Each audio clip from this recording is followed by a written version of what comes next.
Bem-vindo para mais um encontro com a palavra. Esse é um estudo de toda a Bíblia. Já chegamos aos livros poéticos e o segundo deles, escrito por Salomão, é chamado de o livro de Eclesiastes, que significa o pregador. Na verdade, o livro inteiro é um sermão, daí o seu nome. Salomão pregou esse sermão para os jovens de Israel quando já era velho. Você se lembra que no Salmo 127, Salomão disse que é possível que nos preocupemos em vão? Você lembra? Que é possível que alguém trabalhe muito e à toa? E que é possível construir em vão e ainda construir coisas que não valem a pena? Coisas erradas?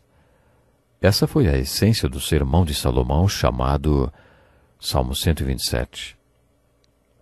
Nesse salmo, Salomão faz uma reflexão sobre a sua vida. Ele achou que tinha se preocupado com coisas que não valeram a pena, que tinha trabalhado muito à toa e que tinha construído coisas erradas. O livro de Eclesiastes é uma expansão do Salmo 127. Sintetizando o que Salomão está falando para os jovens de Israel no livro de Eclesiastes, eu diria: tentei encontrar o propósito e o sentido da vida e tentei fazer isso em 3 diferentes áreas da minha vida. Primeiro, busquei o propósito da vida em riquezas materiais. Dediquei-me a acumular riquezas e me tornei o homem mais rico que já existiu. Nesse estudo do sermão de Salomão aos jovens de Israel, você verá que ninguém jamais buscou tanto sentido da vida em riquezas quanto Salomão.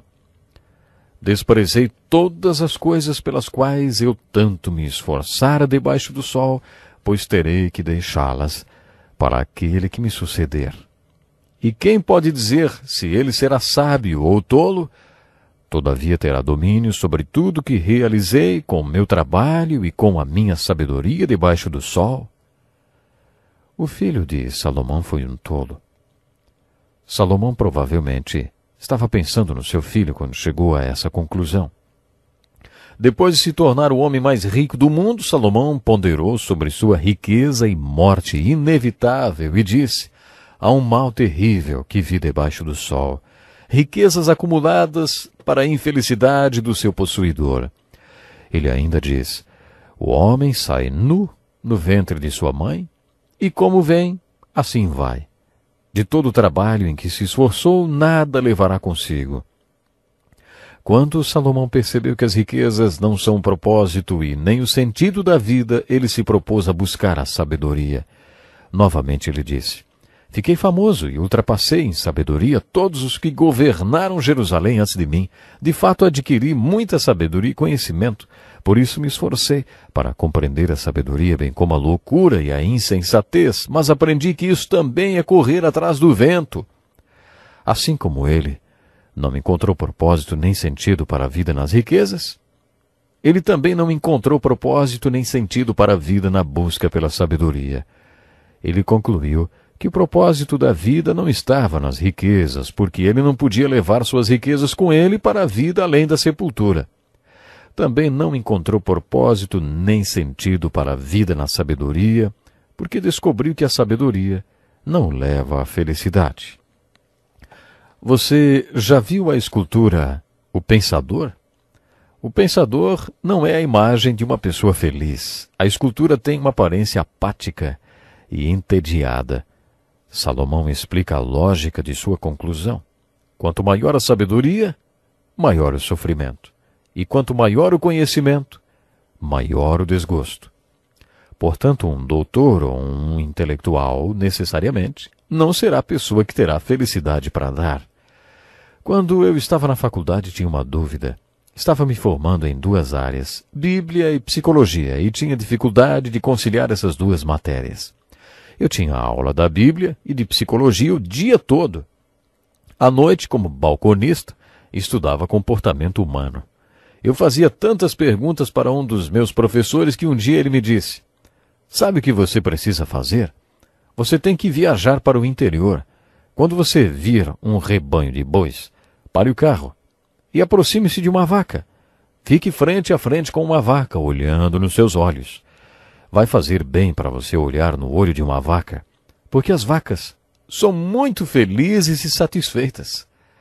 Até puseram a foto de uma vaca em uma lata de leite com símbolo de satisfação. O tipo de satisfação conhecido como satisfação bovina. A satisfação bovina está baseada na ignorância. A vaca não sabe que o mundo está política e religiosamente dividido. Ela não tem conhecimento sobre as formas democráticas e terroristas de governo, nem tem qualquer conhecimento sobre as armas nucleares que poderiam acabar com a raça humana. A vaca não sabe nada disso e por isso é feliz e satisfeita. Então vai passear, ache uma vaca, olhe nos olhos dela e relaxe, disse o professor. Quando pensei sobre isso, decidi que realmente precisava relaxar, mas não queria ser como uma vaca, não queria o contentamento, a satisfação baseada na ignorância. Eu contei tudo isso para dizer: será que esta busca pela sabedoria fará de você uma pessoa feliz? Anos atrás conheci um oficial militar no alto escalão que estava representando seu país na OTAN em uma conferência sobre a corrida armamentista entre a Rússia e os Estados Unidos durante aqueles famosos anos da Guerra Fria. Ele estava ficando meio desequilibrado porque viu o que as armas termonucleares podiam causar. Para mim, ele foi uma constatação que o conhecimento não traz felicidade. A busca de Salomão pela sabedoria o levou à mesma conclusão. Na introdução desse curso da Bíblia eu disse que o conhecimento não é uma virtude, mas a aplicação do conhecimento é. Agora eu gostaria de acrescentar que o conhecimento não é sabedoria. A aplicação correta do conhecimento é sabedoria. Nessa segunda busca pelo propósito e sentido da vida, Salomão concluiu que não chegaria a lugar nenhum, porque o conhecimento não é o caminho certo para a felicidade. Salomão concluiu que a sabedoria leva ao sofrimento e o conhecimento à tristeza. Salomão diz aos jovens de Israel, nesse sermão intitulado Eclesiastes, que tentou um terceiro caminho em busca pelo propósito e sentido da vida. Ele dedicou-se a conhecer as extravagâncias e futilidades da vida. Ele disse que foi em busca de todos os prazeres que o mundo podia oferecer. Eu disse a mim mesmo: venha, experimente a alegria, descubra as coisas boas da vida. Às vezes olho para as pessoas ricas e vejo as coisas que elas têm graças ao dinheiro. Aí penso que se eu tivesse aquele dinheiro todo, mostraria para elas o que fazer com ele. Já pensei comigo mesmo, é uma pena que elas tenham tanto dinheiro e não saibam como se divertir com ele. Elas não sabem aproveitar o que têm. Eu saberia o que fazer com todo aquele dinheiro. Salomão diz que teve dinheiro e soube aproveitá-lo. Decidi entregar-me ao vinho e à extravagância, mantendo, porém, a mente orientada pela sabedoria. Não me neguei nada com os meus olhos, aquilo que meus olhos desejaram. Que declaração, hein? Ninguém nunca buscou divertimento e autogratificação como Salomão. No entanto, Salomão diz que, enquanto ele se entregava à diversão, ele se perguntou para que adiantava aquilo tudo e o que ele realmente estava conseguindo. Eu sempre achei interessante que os irmãos de John Kennedy, Jack e Bob Kennedy, tenham recebido $1 milhão quando completaram 21 anos, sem imposto e com investidores à disposição para fazerem aplicações financeiras. Eles não tiveram que trabalhar para conseguir aquele dinheiro. Eles não precisavam mais trabalhar se não quisessem. Acho que pessoas como os irmãos Kennedy, que usufruíram de tanta riqueza, poderiam dar esse testemunho sobre onde encontrar o propósito e o sentido da vida. Não nascemos para nos divertir. Não nascemos para correr atrás do prazer noite após noite. Quando Salomão entregou-se a descobrir os prazeres da vida, ele descobriu que tinha lá no seu interior uma necessidade de encontrar o propósito e o sentido da vida. Ele sabia que estava nessa terra para um propósito e que as festas não eram o propósito para o qual Deus o tinha colocado aqui. Foi isso que concluiu depois de procurar o propósito e sentido da vida no circuito dos playboys. Quando Salomão chega ao final desse sermão para os jovens de Israel, sua conclusão estava baseada nessas 3 áreas: riqueza, sabedoria e prazeres. Ele concluiu o seguinte: tema a Deus e obedeça aos seus mandamentos, porque isso é o essencial para o homem. pois Deus trará a julgamento tudo o que foi feito, inclusive tudo que está escondido, seja bom, seja mal. Temer a Deus significa crer em Deus e obedecer aos seus mandamentos. Isso significa obedecer à palavra de Deus. A lógica por trás da conclusão de Salomão no original em hebraico é: porque isso fará de você um homem completo. Crer em Deus e obedecer à palavra dele tornará você o homem completo que Deus planejou que você seja. Aí que você encontrará o propósito e o sentido para a vida. Aí que você encontrará a realização como ser humano. Segundo Salomão, o homem obediente e temente é a glória de Deus. Essa foi sua mensagem para os jovens de Israel. Outro motivo para essa conclusão de Salomão é que haverá um julgamento. Salomão tem muito a dizer no livro de Eclesiastes sobre as injustiças da vida. Diante dessas grandes injustiças, Salomão conclui simplesmente que um dia haverá julgamento. Esse julgamento futuro é parte importante da lógica de Salomão para encontrar o propósito e sentido da vida que só são encontrados quando cremos em Deus e obedecemos a sua palavra.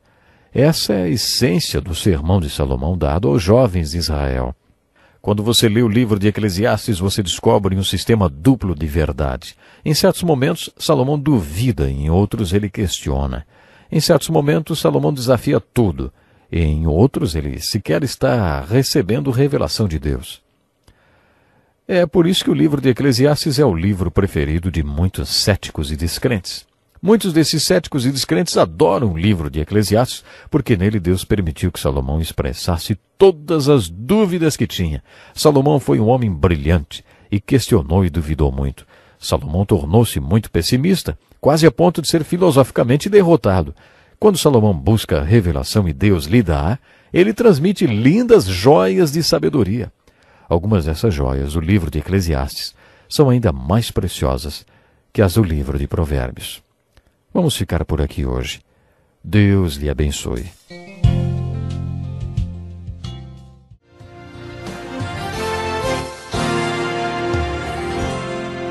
Que alegria, que felicidade, mais uma vez poder estar chegando até você com o programa Encontro com a Palavra. Esse é um estudo de toda a Bíblia e já estamos em nossa segunda aula do livro de Eclesiastes. No último programa vimos algumas declarações que Salomão fez no livro de Eclesiastes, questionando e duvidando de Deus. Ao mesmo tempo, vimos que ele duvida de Deus e também faz profundas e inspiradas declarações, joias de sabedoria, como são seus provérbios. Hoje, vamos analisar outras passagens preciosas do livro de Eclesiastes. No capítulo 3 encontramos um bonito texto que diz que Deus tem um tempo para tudo. Nos versículos de 1 a 8, Salomão está dizendo que as coisas ou são ou são uma coisa ou outra. Esse lindo texto nos diz que Deus tem um tempo para tudo e assemelha-se a uma frase do Salmo 1. Dá fruto no tempo certo. No tempo certo, na obra de Deus, na vida de uma pessoa e no tempo de Deus. Existe uma frase popular muito usada, ou é ou não é. E às vezes a resposta a essa pergunta é: nem uma coisa nem outra. Haverá um tempo que será e outro que não será. A seguir, nos versículos 10 e 11, ele diz que Deus pôs no coração do homem o anseio pela eternidade. Esse é um bonito pensamento e é por isso que homens como Jó perguntaram: quando um homem morre, acaso tornará a viver? Salomão é até um pouco cínico quando escreve: havia um homem totalmente solitário, não tinha filho nem irmão, trabalhava sem parar. Contudo, os seus olhos não se satisfaziam com a sua riqueza. Ele sequer perguntava: para quem estou trabalhando tanto? E por que razão deixo de me divertir? Isso também é um absurdo. É um trabalho por demais ingrato. Salomão está fazendo aí uma observação muito interessante. Ele está descrevendo aquela pessoa viciada no trabalho, cujos filhos já são crescidos e mesmo assim essa pessoa trabalha 18, 24 horas por dia para ganhar dinheiro em cima de dinheiro, quando nem ele nem sua família precisam de mais dinheiro. Se você perguntar a uma dessas pessoas por que ela trabalha tanto, ela dirá que é para sustentar a família. mas lá no fundo ela sabe que outras forças a levam a esse vício em trabalho. A explicação do viciado geralmente não tem fundamento. Em Gênesis 3, quando Deus perguntou ao homem: "Onde está você?", o homem respondeu: "Escondi-me". Quando estudamos Gênesis, eu disse que a resposta do homem mostra como ele era e como ele é hoje.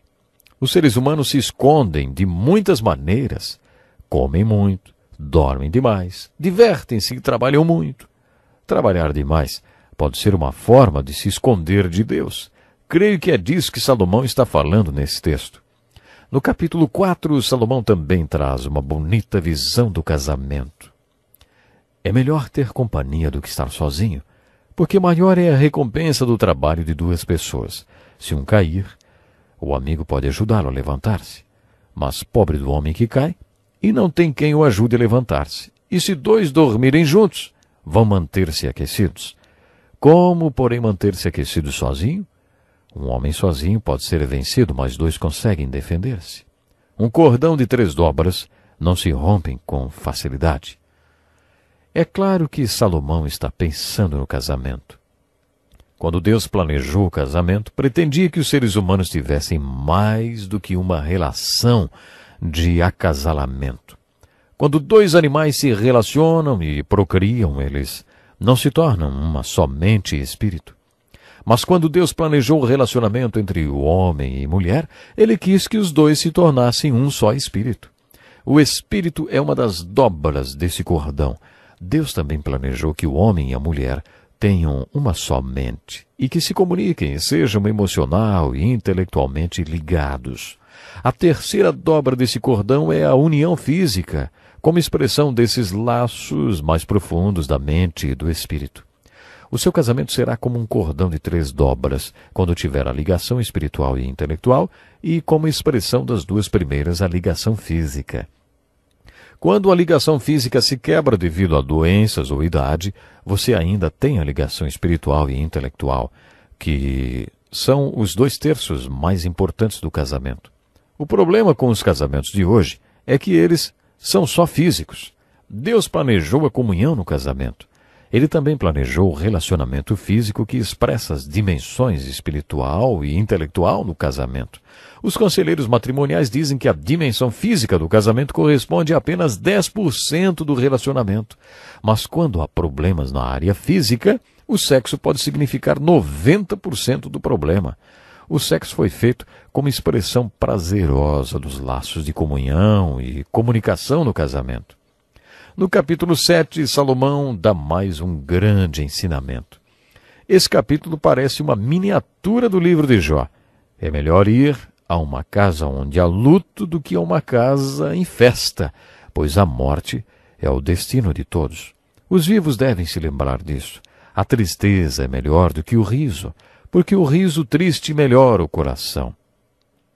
O coração do sábio está na casa onde há luto, mas o do tolo na casa da alegria. Quando os dias forem bons, aproveite-os bem, mas quando forem ruins, considere, Deus fez tanto um quanto o outro.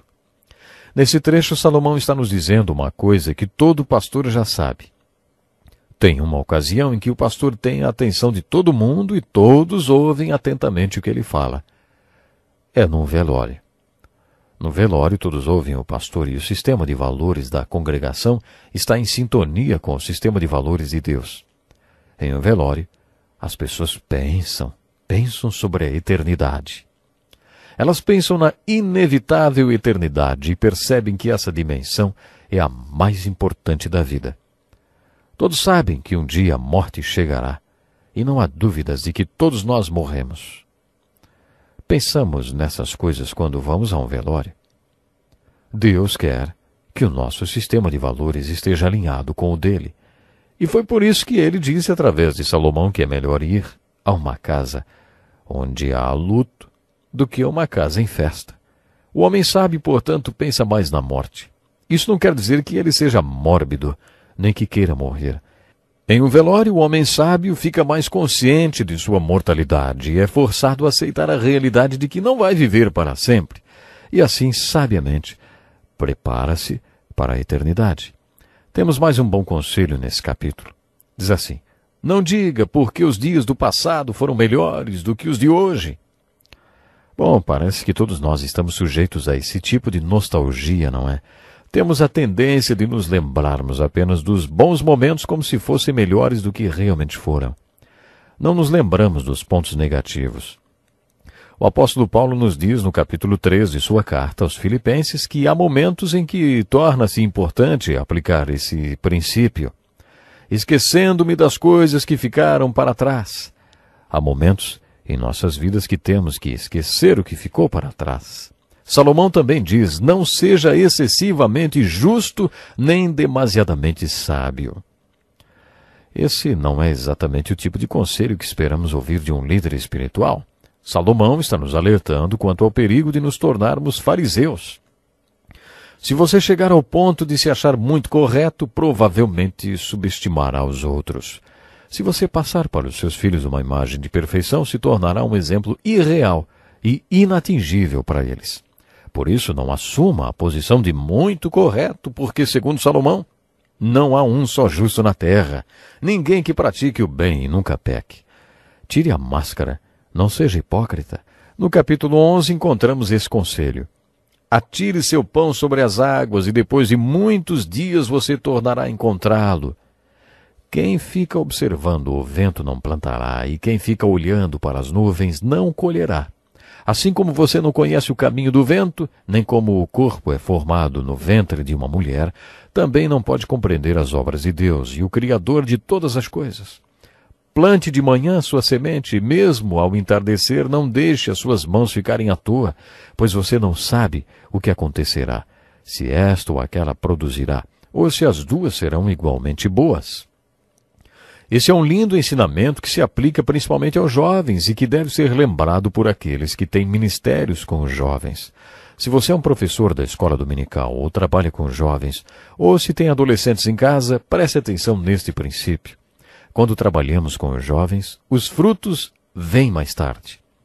A adolescência é uma fase muito difícil para os jovens e para aqueles que trabalham com eles. Se você os está ajudando, eles dão a impressão de que passariam sem sua ajuda. Parece uma conspiração. Eles decidem que não vão rir de suas piadas e fingem que não ouvem o que você está falando. Isso não quer dizer que sua ajuda não serve para nada. A sua parte é atirar o seu pão sobre as águas e plantar de manhã sua semente, pois você não sabe se esta ou aquela produzirá. Isso é com Deus. A nossa parte é sermos fiéis. Por isso, seja fiel a Deus e plante com fidelidade. Deus fará prosperar conforme a vontade dele. O livro de Eclesiastes termina com esse lindo trecho. Lembre-se do seu Criador nos dias de sua juventude, antes que venham os dias difíceis. Essa é a mensagem básica do sermão de Salomão aos jovens de Israel. Salomão aconselha os jovens a se alegrarem nos dias da mocidade e aproveitarem cada minuto, mas depois ele diz: lembre-se do seu Criador. Segue-se uma linda poesia inspirada que descreve a velhice, quando todo o corpo enfraquece. Salomão aconselha: lembre-se do teu Criador antes que os dias difíceis se aproximem, quando os guardas da casa tremerem, referindo-se aos braços e às mãos, os homens fortes caminharem encurvados, aquele se refere às pernas. Quando pararem os moedores, isso seriam os dentes. E aqueles que olham pelas janelas enxergarem embaçado, são os olhos. Quando as portas da rua forem fechadas, os ouvidos. Quando o barulho das aves o fizer despertar, quando florir a amendoeira, os cabelos brancos. Salomão começa a falar da morte, antes que se rompa o cordão de prata ou se quebre a taça de ouro. Salomão estava aproximando-se da morte e já era velho quando fez essa pregação. E ele diz: antes que se rompa o cordão de prata ou se quebre a taça de ouro, antes que o cântaro se despedace junto à fonte, a roda quebre junto ao poço, o pó volte à terra de onde veio e o espírito volte a Deus que o deu. Esse é o final do sermão e é muito emocionante. Um lindo sermão dado aos jovens de Israel por um velho rei. Vamos ficando por aqui. Que Deus nos abençoe. Até o próximo programa.